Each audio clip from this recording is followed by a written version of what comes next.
Dear friends, you are welcome to SSB Pharma Learning Channel. I, Dr. Shamsher Singh, today going to discuss with you about the next GPAT question series part 22, where I will discuss number of new tricks that how you can remember the side effects of the drug, mechanism of action of the drugs, or the various names of the drug, as well as discuss some basic aspects of pharmacology as well as some other subjects of pharmaceutical sciences. So the first trick for this today GPAT series is cause of megablastic anemia. You can remember it by top batsman. So how you can remember that thioguanine cause megablastic anemia, nitrous oxide, P indicate phenytoin, B indicate B12 folic acid deficiency, that is vitamin B12 cyanocobalamin, A indicate alcohol, T indicate trimethoprim, S indicate sulfasalazine, M indicate metformin, A indicate antifolate like methotrexate, and N indicate nitrofurantoin. So you can very easily remember because all of these drugs like phenytoin that interfere with the folic acid synthesis and vitamin B12 absorption. Trimethoprim, you know it interfere with the dihydrofolate reductase and reduce folic acid synthesis. Sulfasalazine again interfere with the folic acid synthesis. Metformin, it interfere with the vitamin B12 absorption as well as you can say vitamin B12 deficiency in the body. Antifolate, methotrexate, which cause deficiency of the folic acid in the body. And last is nitrofurantoin, which is used as a drug for the urinary tract infections. So this nitrofurantoin also reduce the folic acid level in the body. So basically you know that vitamin B12 as well as folic acid, they are responsible for the megablastic anemia. So there is a one other type of anemia which is called as pernicious anemia. This pernicious anemia is due to the deficiency of iron. So that means those drugs which interfere with the absorption as well as you can say functioning of the iron in the body, they are responsible for the pernicious anemia. So that's why this is a top batsman. You can remember the new trick and you can like, subscribe the SSB Pharma Learning channel. The next question is benzodiazepine act on which receptor? The options are GABA A, GABA B, both of above GABA A and B, and none of above, not on GABA A and GABA B. So you can choose the right option for the benzodiazepine. So benzodiazepine act on the GABA A channel. So this is a GABA, you can remember it, that is gamma amino butyric acid. This is called as a GABA. So GABA is of two types, that is GABA A and GABA B. So this GABA A is a ligand gated ion channel.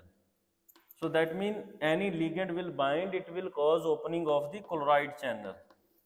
And this GABA E is a type of GPCR, G protein coupled receptor.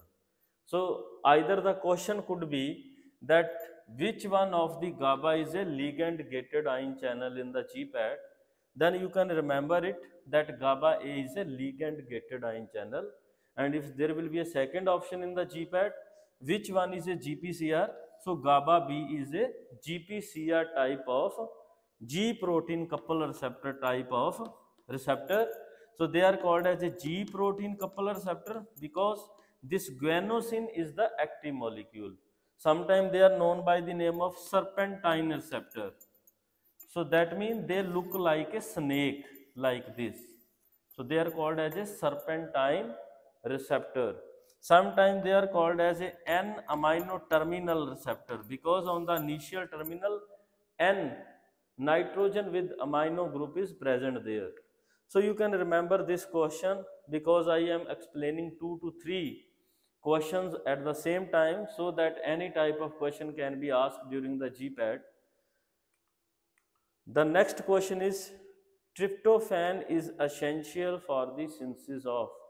The options are niacin, serotonin, melatonin, and all of the above. So very fast you can comment in the box, or you can choose the right answer for this.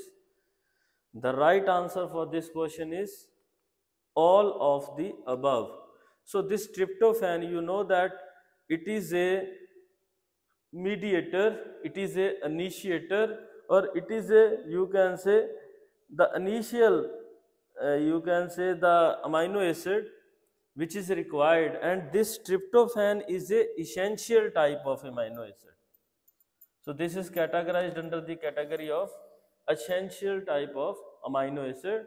That's why tryptophan deficiency in the body can cause mood changes, can cause loss of happiness, because it increase the level of serotonin in the brain. The second thing, it increase the synthesis of melatonin, which is a antioxidant, which is a neurohormone, and which is also called as a sleep hormone. So that means if the question in the GPAT will be which hormone is responsible for the deprivation of the sleep, then your answer will be melatonin. And the third question in the GPAT could be which one of this is responsible for the mood elevation or happiness, then the answer will be serotonin. So these are the right answer for the tryptophan. The next question, H1 receptor antagonist with high anticholinergic activity is. So you can again see the question, H1 receptor antagonist which is having a high anticholinergic activity. So options are diphenhydramine, terfenadine, mipramine, and clemastine. So you choose the right answer for this question. The right answer is diphenhydramine. So diphenhydramine, which is a H1 antagonist having a high anticholinergic activity. So this anticholinergic drug will be responsible for increase in the heart rate and affect the pupil of the eye. So they cause mitosis, that is, they are responsible for the constriction of the pupil. So pupil constriction. So that means H1 antagonist with high anticholinergic activity is diphenhydramine. The next question is, catalytic conversion of GTP to GDP is carried out by the subunit of G proteins. The options are alpha subunit, beta subunit, gamma subunit, all of the above. So you choose the right answer. Which cause GTP to GDP conversion? That is alpha subunit. So basically you know that the GPCR receptor which are present on the transmembrane, whenever any hormone like norepinephrine, adrenaline or other bind, there is a 3 subunit which are present, that is alpha, beta, gamma with GPCR. So this alpha is responsible for the conversion of GTP to GDP and internalize the activation of various enzymes like phospholipase, protein kinase A, protein kinase C, and thereby responsible for the release of secondary messengers like calcium. You can having this type of question, which is a secondary messenger for GPCR. Calcium is a secondary messenger, CAMP is a secondary messenger, DAG is a secondary messenger. So this type of question can be there in the GPAT questions. So what are the different type of secondary messengers? So calcium, CAMP, DAG, they are the secondary messengers. So this is the right answer for this question. Factor which can affect the absorption of drug is dissolution rate, particle size, and lipid solubility. You choose the right answer for this. The right answer is, or either all of above. The right answer is all of the above. You know that the absorption of the drug through the membrane depends upon dissolution rate also. So dissolution rate means the time taken by the drug to convert into the liquid phase, dissolved phase. The second is particle size. You know that if the drug is having a large particle size, it cannot easily absorb. It either need a ATP dependent diffusion or it can be by facilitated diffusion. So active transport drug to the drug is required whenever the particle size is large. And the third thing is the lipid solubility. So that's why you know that there is a good example that physostigmine, organophosphate, and neostigmine. Which one is a more lipid soluble? It is well known that neostigmine is having a more lipid solubility as compared to physostigmine, pyridostigmine, like that. That's why you can differentiate between lidocaine, that is lignocaine, or mepivacaine. Lignocaine is having a more lipid solubility as compared to the mepivacaine, bupivacaine, like that. So this is the right answer for this question. So this is the another new trick which you can remember. Drugs useful for day care surgery. So that means during the surgery, what are the different type of drug which are useful? You can remember it. Dr. Manmohan Singh is Prime Minister of India. So Dr. Manmohan Singh is Prime Minister of India. So how you can remember? Dr. Desflurane, Manmohan Midazolam, Singh sevoflurane, A analgesic, fentanyl is required whenever you know there is a increased pain or this cause skeletal muscle relaxation. Prime propofol, Minister Mevacurium, and India isoflurane. So this you can remember Dr. Manmohan Singh, a Prime Minister of India. So this you can remember for the drugs which are useful for the surgery or whenever there is a need during the surgery. So the another question is teratogenicity is, options are acute reaction to the drug, intolerance to the drug, tumor forming action of the drug, malformation of the fetus. You can choose the right answer. So the right answer is teratogenicity is malformation of the fetus. So I will tell you some of the basic things that how a drug become teratogen and what are the drugs which are teratogens. So you know that there are some of the drug. There was a one of the first thing which you know that thalidomide. So this thalidomide drug which was discovered around in 1956, and there was a big tragedy with this from 1961 that thalidomide caused phocomelia. So phocomelia mean abnormal limb formation. So this phocomelia was indicating that thalidomide during the third trimester from the 7th, 8th or 9th month of pregnancy, it reduced the process of organogenesis. So this is the major effect that they are called as teratogens, teratogenicity. So this is the process of malformation, abnormal limb formation. Next question is, which of the following is the antidote for the toxin lead? Options are naloxone, nitrite, calcium EDTA, and dialysis. You can choose the right option for this lead toxicity. The right option is calcium EDTA. So I will tell you how calcium EDTA is beneficial, because this EDTA form a complex with the lead.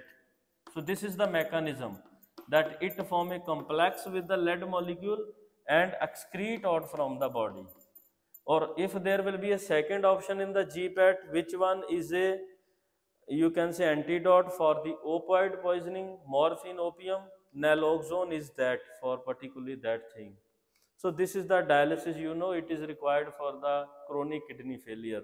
And nitrite, you know, whenever there is a problem, nitrites basically they are used in case of some other type of toxicities. So this is the right answer for this.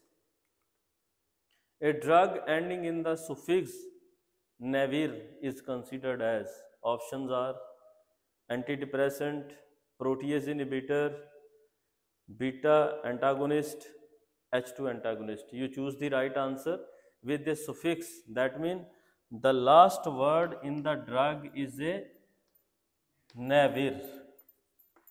So navir is the last word in the drug.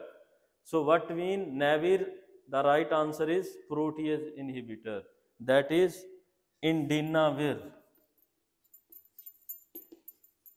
Indina. So indinavir. So there are so many other derivatives of this drug with vir. So likely you know, for the case of beta antagonist, lol is the last word. Lol. That is propranolol, sotalol, nodolol, temolol. This is a lol word. So this H2 antagonist is a dine, D-I-N-E, dine. That is cimetidine, ranitidine, famotidine, roxatidine, like. So this is the dine. So you can remember, if there is a suffix navir, andinavir, silvinavir, or if there is a cimetidine, there is a dine, cimetidine, ranitidine, or if there is a lol, propanolol, metoprolol, nodolol, like that. So this is the 4 answer which I have covered here for this question. Which of the following directly inhibit factor 9? So factor 10A. So which one is the following? So the options are dabigatran, warfarin, bivalirudin, and rivaroxaban. So you choose the right answer for this. The right answer for this, which inhibit the factor 10A, is rivaroxaban. So this rivaroxaban, which inhibit the factor 10A and ultimately inhibit the thrombin formation. So if the question can be modified in the GPAT, that rivaroxaban inhibit which one? Fibrin, thrombin, like that. The right answer will be it inhibit the thrombin. So this is by the factor 10A.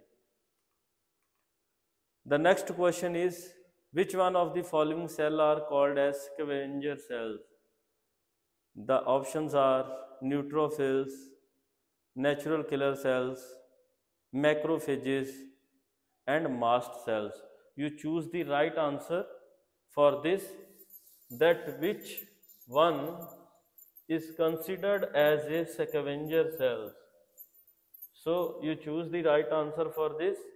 The right answer for this is macrophages. So I will tell you 3 questions here. Macrophages are the cells which scavenge the antigens or any bacteria, virus in the blood that is outside the brain. If it is inside the brain, then they are called as a microglia. So microglia are the macrophages present inside the brain. And the third option, if they are in the liver, there is a Kupffer cells. So these Kupffer cells are called as a macrophages, scavenger cells in the liver.